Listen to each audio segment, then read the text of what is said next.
hand supinated. You're gonna have him bring the hand up as far as you can to clear your 3. Good, relax. So come on back up.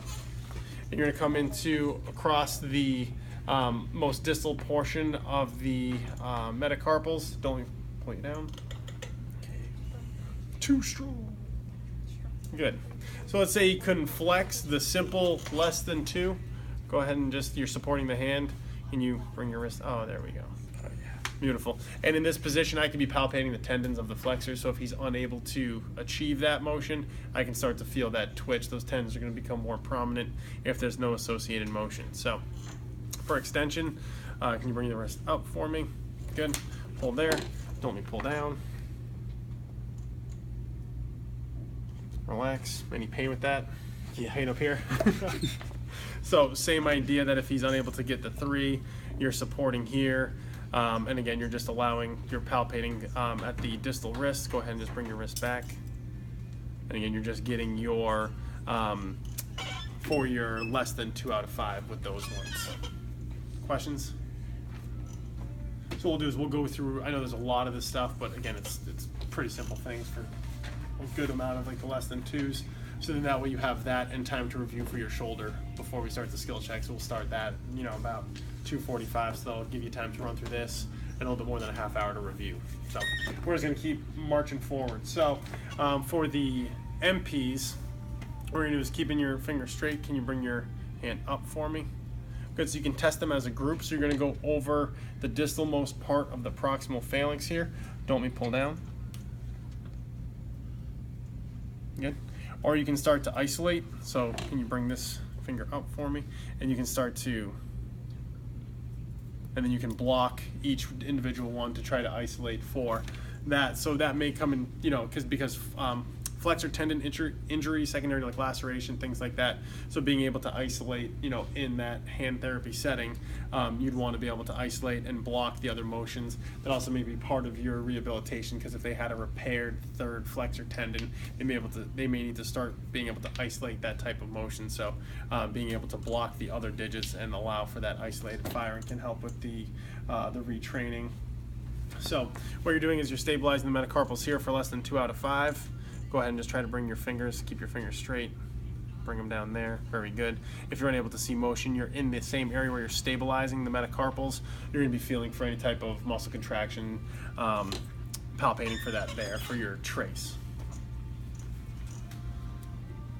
For PIP flexion, so what you're gonna do is you're going to stabilize the MCP. Can you bring your finger all the way like that? There we go. Go ahead and relax. Bring it back up. Go ahead and relax. Get in there. Now don't let me pull the finger down. Good. So your modification is you're supporting here, and now can you bend your finger for me? There we go. So again, the same overall concept where you're supporting a huge lower extremity. Now you're supporting the second. Go ahead and flex for me. Attaboy. So same thing gets applied to the DIP for flexion. So go ahead and come up.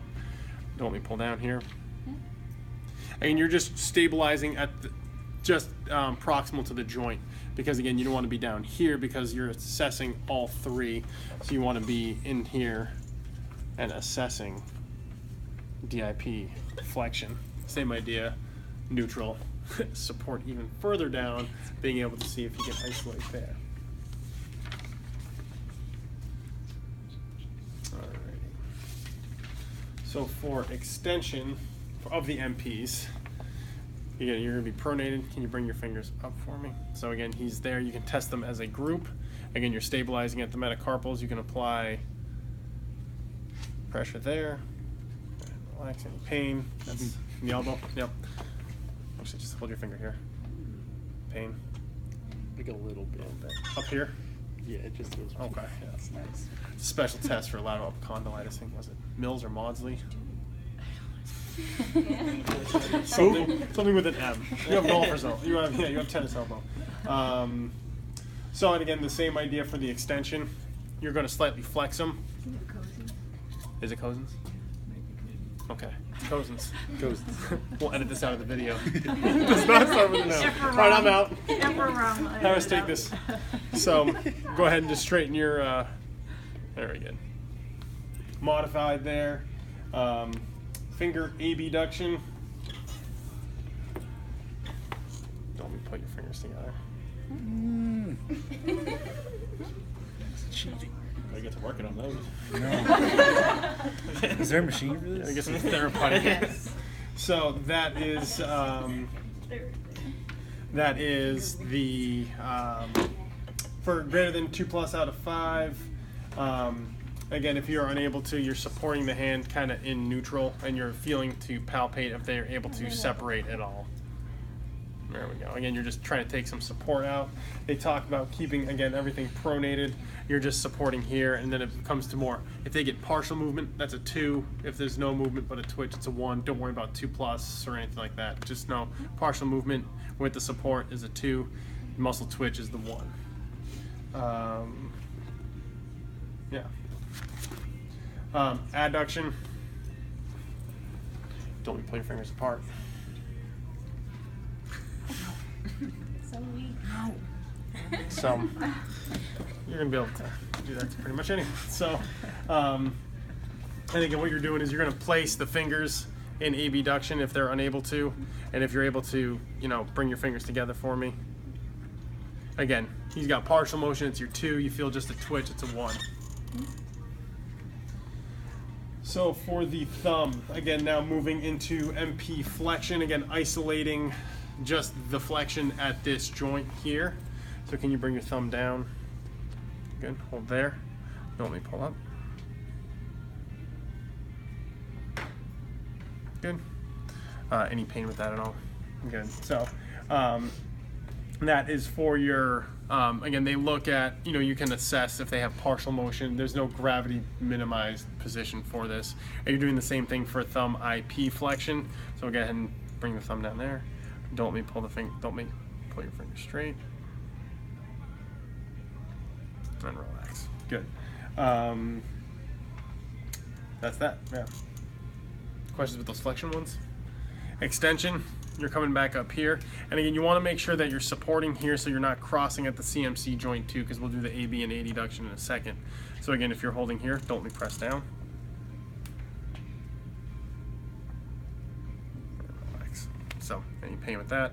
Moving up further, you're just going to further stabilize now at the phalanx, and you're going to apply it to the distal phalanx. Pain with that at all? Alrighty. So for thumb abduction for the abductor pollicis longus, so can I have your hand up like this, and you point your thumb up to the ceiling. So what you're trying to do here now is you're trying to adduct the finger. So you're applying your force here, so go ahead there and hold. There we go. So that's your abduction pollicis longus.